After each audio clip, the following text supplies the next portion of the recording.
Hi, and good morning, good afternoon, and good evening. My name is Sarah Karinge. I am an author, a speaker, a mentor, a serial entrepreneur, and I am a professional networker. Today, we are not going to talk about any of those, but I have someone who is very important in my life who happens to be my son, and his name is Ben Karinge, who is going to share with us his story on how alcohol has changed him, alcoholism. We all know that alcoholism, drug addiction, has met so many people. Some have also lost their lives, but I thank God because my son is alive because he will change many lives since he has already been changed because he has decided to take a positive step just to change and to accept that alcoholism is a problem and that he's ready to battle it out of his life. So I would like to welcome one and everyone to listen to his story. So GB, karibu sana, and tell us your story. Thank you very much. Karibu. Thank you, Sarah. So I'm Graham, and I'm a grateful alcoholic. So today I'm going to talk about my journey with alcoholism, when I was in active use, and now that I'm clean and sober for 1 year, and the experiences that I went through and the challenges that I also faced. So my journey with alcohol started way back. When I started drinking, I just finished my high school Form 4, or you can call it Year 11. So during that time is when now we had finished school and we're just home. A friend of mine, a very good friend of mine, we used to call him Cheesy. I remember I was actually at one of our construction sites.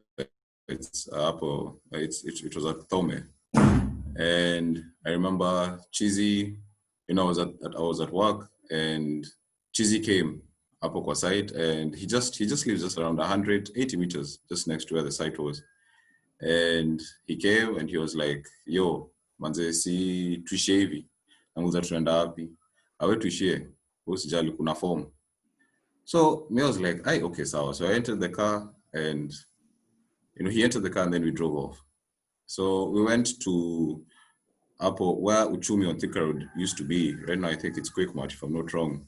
Opposite there's usually a lot of wines and spirits. So we got there, and Cheesy got outside the car, went and he bought a half of KC. So now this was my first time with experience with alcohol. So Cheesy went, akanunua, we went back to the site, and little did I know that my mother, who had actually seen us. So mom calls me and she's like, "GB, sasa, how are you? Kopoa, uko wapi?" Nikamwambia niko kwa site.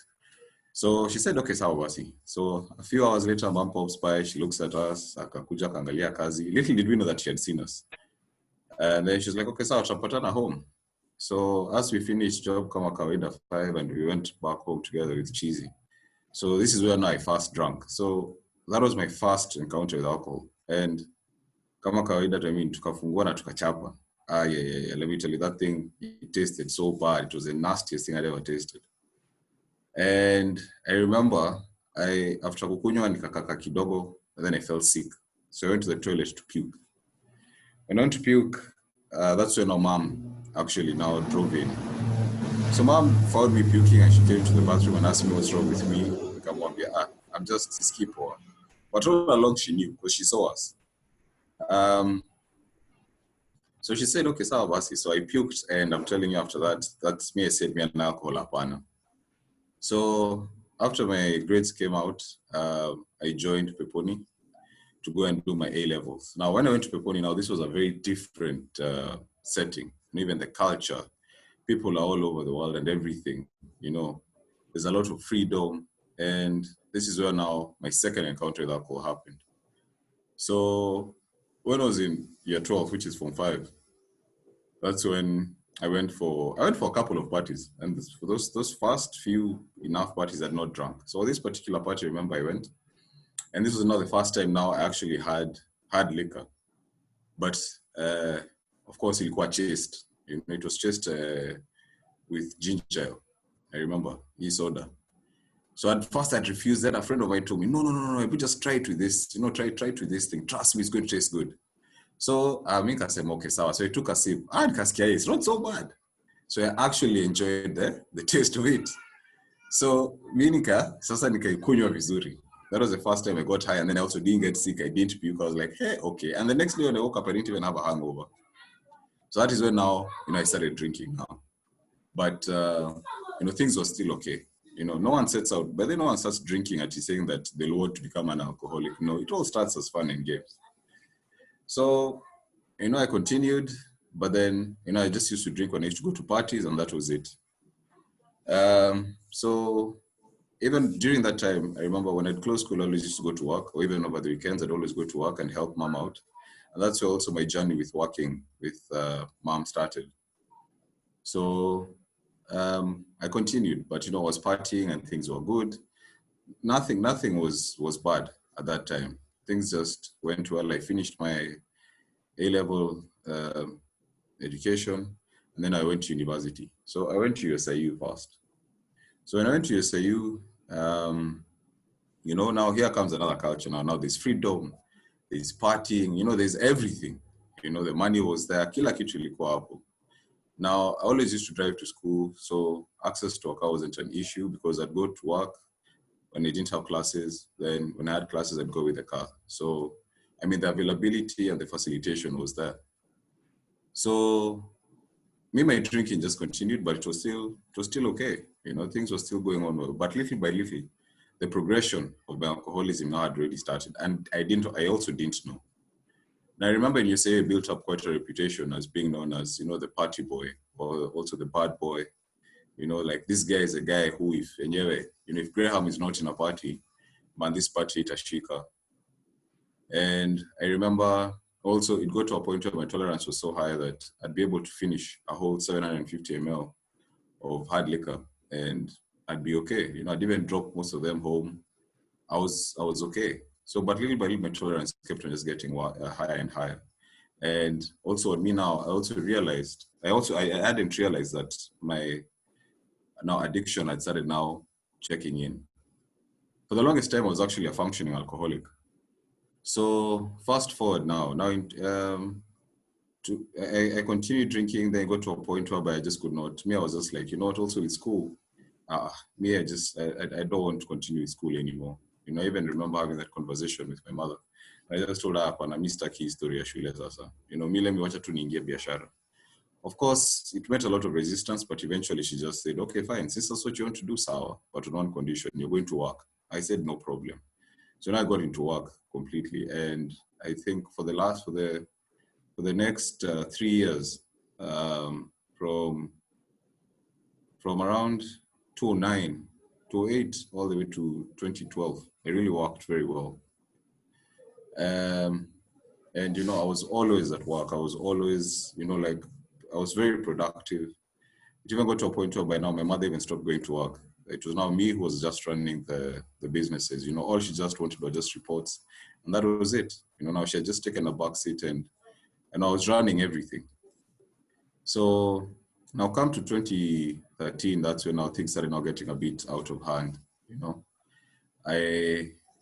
my drinking, I started now drinking in the office, drinking every day. I became a DDO, a daily drinking officer.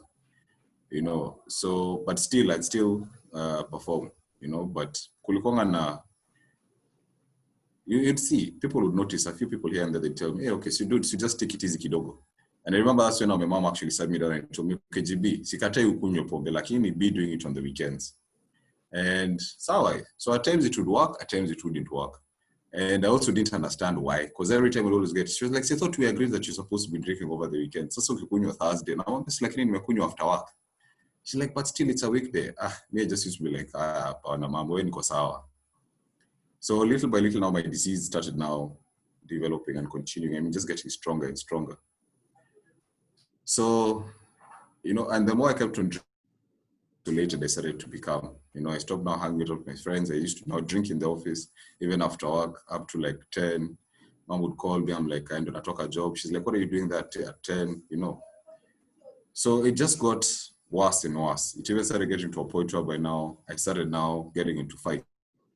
I've gotten into so many fights I can't even count. I've been beaten by a mob once. I remember it was on the Southern Bypass. It was a friend of mine. We had gone, and I can't really remember exactly what happened because I was so high. I was so plastered off my mind. But all I remember is that, I was either we had gone to steal or something, but I just can't remember exactly what it was. But all I remember is that a mob formed, and man, I was beaten. Actually, my friend managed to run. Me, I was left there. So what saved me, that just God's grace. It just, niliona monya, and when I just got that monya, how I ran, I never looked back. I think if they chased me down with motorbikes, but nishika, that was actually God who just helped me, at that time. It wasn't me who was running. It was just God helping me. So, it just got worse. I started now getting also into fights with employees at work. The damages that it just started just becoming now just terrible. So that is when now my mom just said, okay, just do this. First of all, just relax kidogo, try and figure out what's going on with you. But as of now, I was cooking a job. So I was like, okay, so I just stayed home. So when I just stayed home, every time I'd go, my routine now just started being, wake up in the morning, go for a drink, come back jioni, just like that, and partying, bado kama kawaida. So it got to a point where by now in 2015, I got into a very bad depression, very bad. And that is where I was like, I also didn't understand what was going on. So many times mom would ask me what was wrong. I'd tell her, I just don't know. When I was sober, I'd tell her, Mami, misijui. And this is the time when she thought it was just more of a moral thing. Like I'm just being hard-headed that I don't want to stop. But at this point, honestly, I could not write without having a drink. The shakes that I used to have were bad. And also I was scared to tell her that, I used to have shakes in the morning. At times I could not see at all. I couldn't even see even 1 foot ahead of me, without the drink. Even now, because of that, now I started now stealing. Like I'd steal so badly, stealing from her, from my sister. Any opportunity that I'd get, I would steal. And the only reason I was stealing was to facilitate my drinking, because you see, I could not even go to the toilet. I couldn't even go and even take a lick, as in going for a short call without alcohol, go for a long call without alcohol. My body now became completely dependent on alcohol. And this is something that I had never shared with my family. So they never used to understand. They just used to think it was more of a moral defect kind of a thing, that I was just deciding to be rebellious. So that 2015 is when I was like, what, I just continue. I can't continue living like this. That was the first time I tried killing myself. And I went to, there's a drug cabinet at home, and I took all the pills that were there and I just measured them. And thank God, the house girl, I don't know what she was doing. And she came, she tried calling me, and then she saw the medication, and she just ran. And she called my mom and my sister, and they rushed me to a nearby hospital just up home. It's called Plainsview Hospital. So when I got there, that's when now, they flushed my system and everything, and I stayed there for 3 days. Now on the third day, I remember it was on a Saturday. That's when mom now took me to Village Market, and she just sat me down and she just told me, please, what can we do? Me, I'm like, I think it's just time to go to rehab. So we just Googled with her, and we saw the first rehab that came. That is the one which we chose, and we went. It was Brightside. Now, my first experience in this rehab was very terrible, because this rehab honestly did not even have any humane factor into it. These people treated us like we were just pieces of meat, because they only used to pump us with what's it called? A famous injection is called a stopper, and a lot of pills, very heavy sedative pills that we also didn't look like we were normal. We always looked like we were in a daze. So zingine tunamwaga mate. It was just terrible. So, I stayed there for 4 months, and, it got to a point where I remember where my then girlfriend and my mom and they were like, no, here there's just something that's just not right. So eventually I left. So after leaving, I stayed for a bit, so back to Dogo, and then back again. I went back to it, because you see, when I went to that rehab, nothing. They didn't even try and tell me what the problem was with me, or try to help me figure out what's going on with my body. So it wasn't long before I picked up a drink. So after I picked up this drink again, I was taken to my second rehab, which was called U-Turn for Christ. There I only stayed for like a month and a half, 2 months. I'm not really sure. I remember I sneaked in some alcohol. I got high and ended up beating up one of the counselors. Now, with my progression with alcohol, also my temper and my anger also got very bad. You know, I was very violent. And at that time, I was also very huge because I played rugby professionally as well. So I was quite bulky and I was quite strong. So I used to get into a lot of fights. And, you know, there's some which I lost, but most of them I won. So I remember I beat up this guy, and the person in charge of this facility just said, no way, we can't have you here. You know, so I said, okay, fine.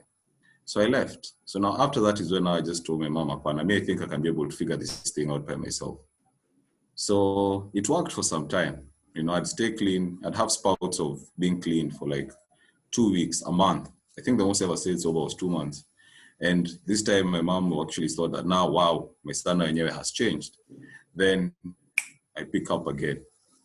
Now it continued like this for the next, now this was in 2016 up to 2018, where now 2018 is when now things now just became very bad. By this time, I'd already had 2 accidents. I have been resuscitated once. That last accident was, I got beneath a lorry, and it was so sad, but this is something what my mom told me. You know, she was called by a police officer and they told her that, you know what, your son is dead, come for his body at Ruiru Hospital. So they came, but I don't know exactly what it is that I drank. I can't tell you, because at this point, anything to get me high, I'd use alcohol based, that is, you know, from changa to all these things. I'm so sure even if I even had a chance to take Yokozuna at that time, I would have taken it, just as long as I get high.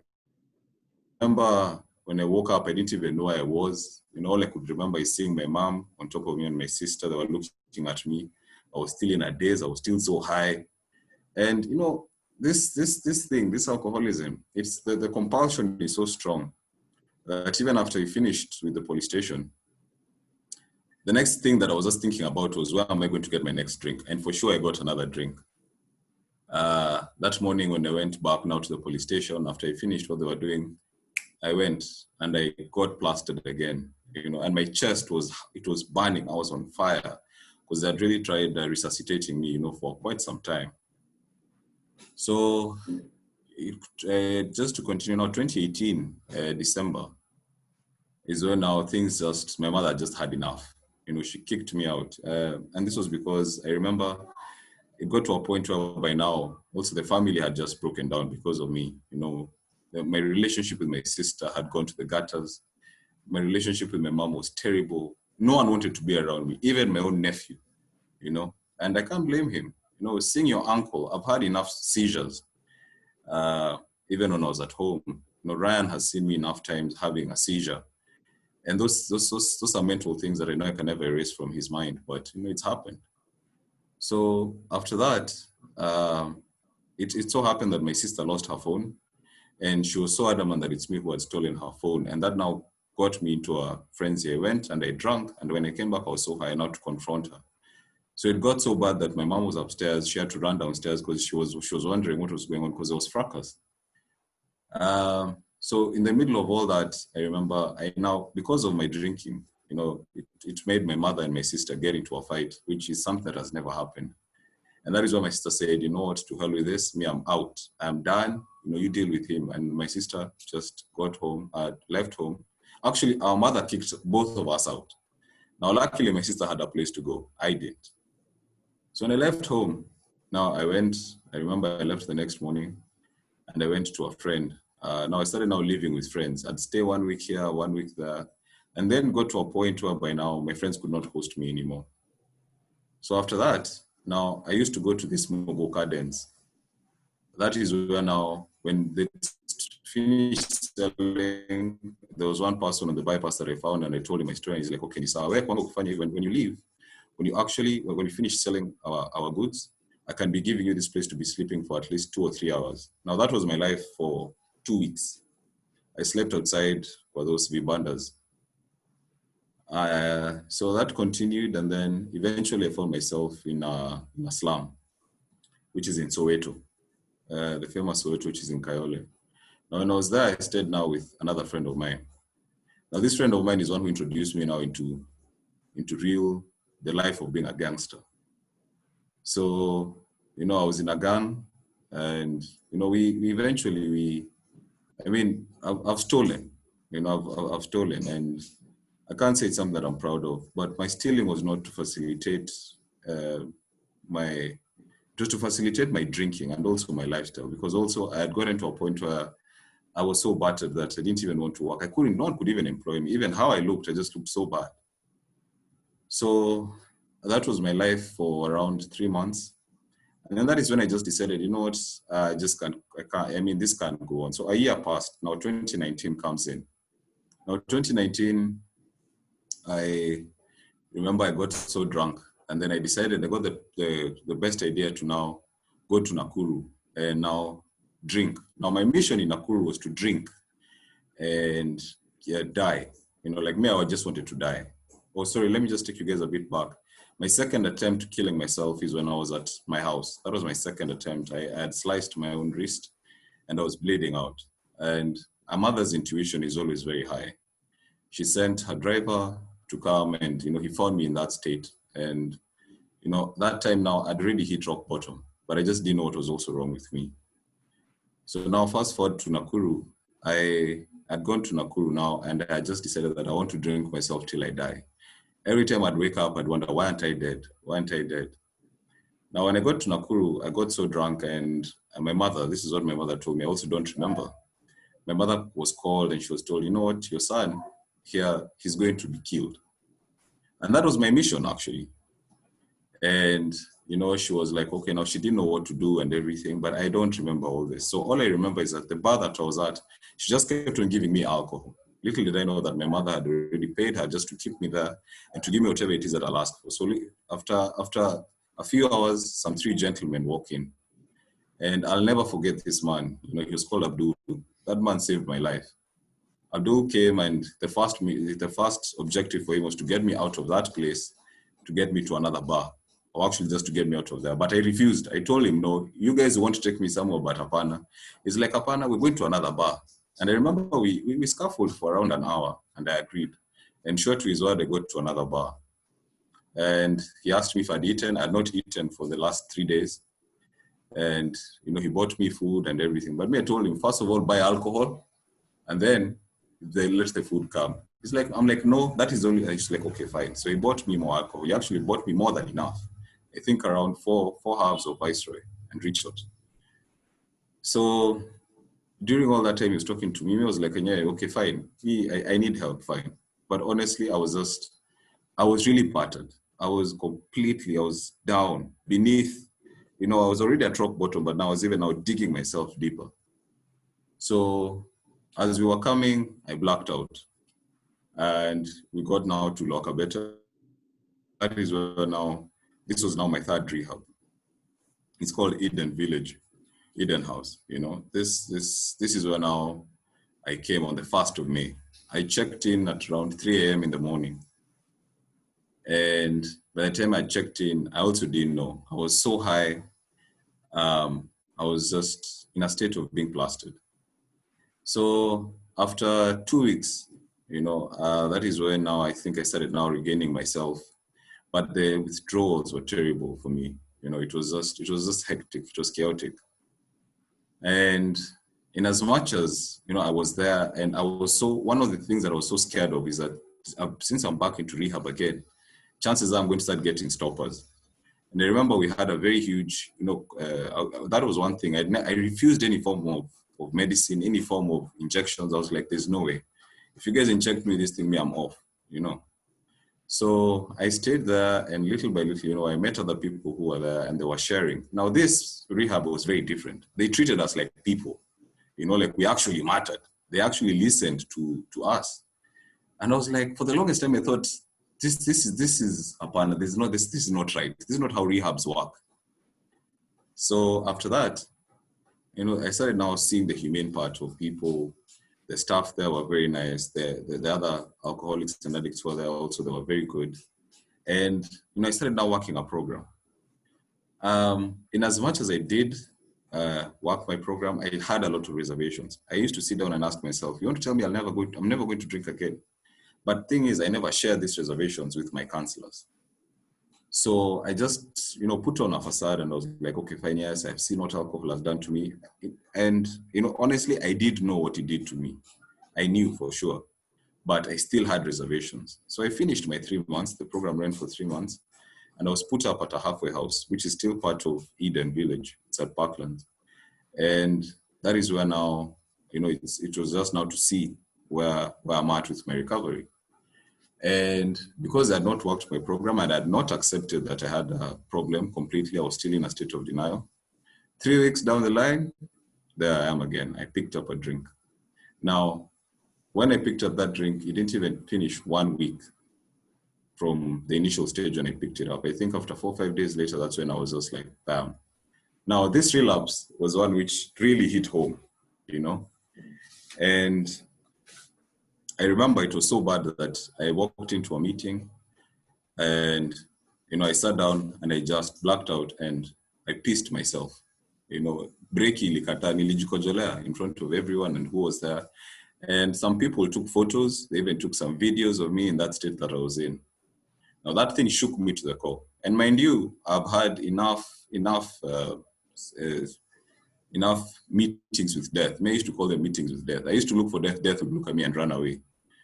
Because honestly, that's the power of a praying mother. My mother prays. Honestly, for me, I can tell you for free. I even used to tell people when I was in rehab, I believe that my mother sits down with God and they have a meeting. Like God schedules a meeting for her because her prayers are what kept me alive. The things that I've been through, honestly, were it not for prayers, I wouldn't be alive today. So after that, this time around, I'm the one now who told the counselor who was there, and I just told him, listen, I'm not going back home. I need to go back to Kabete. Now this time I had accepted. So I remember it was the 25th of August, 2019 that I checked myself in now in rehab again. Lower Kabete, the same Eden Village. And from there, that is where now my journey of recovery started. Now, when I went back, I was battered. I remember on that Sunday, I met one of my counselors and a very good friend of mine, is called Brandon, and I just broke down. And Brandon asked me one simple question. He's like, so now, all this is done. What are you now going to do about it? What's the next best thing that you can do for yourself? I told him, no matter what you guys need me to do, I am ready to do it. I will do it without any questions. I had accepted. So as time went on, a week later now, one of the directors of the facility came and saw me. And he's a very good friend of mine and he's still my mentor up to date. We're still good friends. And I'll never forget what he told me. Up to this day, every time I think about picking up a drink, I always remember his words. He asked me one question. He's like, Graham, how special do you think you are? Do you honestly believe that if you are to die, that the world is going to care? The only people who are going to care are your parents and your family. That is it. And that thing hit home. Now, the other thing that hit home was when my sister came to see me and my mother. My mother told me one thing. She was like, GB, listen. Yeah? She called me Kedenji. And when my mother calls me Kedenji, that's when she's very serious. Things are not good. So she called me Kedenji and she asked me and she told me, Kedenji, you need to know something. I am not going to die because of you. If this is the life that you want, ni sawa. But I am not going to die because of you. Nimechoka kabisa. Now, what solidified that statement was my sister. When my sister told me, now, GB, the next best thing that I'm going to do for you ever is to carry your coffin. Now, those things up to date, every time I think about it, they always send chills through my spine. And I cannot blame them at all. I have taken my family through hell and back, you name it. From police cases to accidents, to people coming and threatening them because I owe them money. I stole from the wrong people. I have done it all, you name it. So after that is when now my process started. Now, one thing is this, it was very difficult for me because I also used to wonder, why am I doing this? I didn't have motivation. My sister has made it clear that she'll never do anything other than carry my coffin. My mother has said, basically when your mother tells you that, I'm not going to die because of you, that is just washing your hands. So I was like, why am I doing this in the first place? And this is one thing that people now, my one-on-one counselor who I love so much, she's called Ngendo. Ngendo really has been a very fundamental part of me being alive today as well and being sober. She just kept on telling me that, Graham, you need to start out doing this for yourself.